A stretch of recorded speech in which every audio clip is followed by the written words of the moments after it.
বল্টু আর তার দাদা বাগানে বসেছিল। তখন মাটির ভিতর থেকে একটি কেঁচু বের হয়ে আসলো। কেঁচুটা দেখে বল্টু তার দাদাকে বলল, দাদা, এই কেঁচুটাকে আবার মাটির গর্তের ভিতর ঢুকিয়ে দিতে পারবে? তখন তার দাদা বলল, না, এটা অসম্ভব, কারণ কেঁচু তো খুব নরম, এটাকে মাটির ভিতর ঢুকিয়ে দেওয়া যাবে না। তখন বল্টু বলল, যদি আমি ঢুকাতে পারি? তখন তার দাদা বলল, তুই পারলে আমি তোকে 100 টাকা দিব।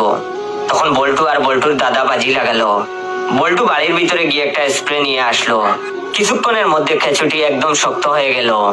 বল্টু তখন খুব সহজেই কেঁচুটাকে আবার সেই মাটির গর্তের ভিতর ঢুকিয়ে দিল। এটা দেখে তার দাদা বলল, এটা কি যে কোনো নরম জিনিসের উপরে দিলে শক্ত হয়ে যাবে? তখন বল্টু বলল, বল্টুর দাদা বল্টুর কথা শুনে খুশিতে আত্মহারা হয়ে ওই স্প্রেটা নিয়ে বাড়ির ভিতরে গেল। 8 ঘন্টা পর দাদা আবার বাগানে এসে নাটি বল্টুকে 600 টাকা দিয়ে বলল, এই ধর তোর বাজিতে জিতার টাকা। তখন বল্টু বলল, দাদা। বল্টু আর তার দাদা বাগানে বসেছিল। তখন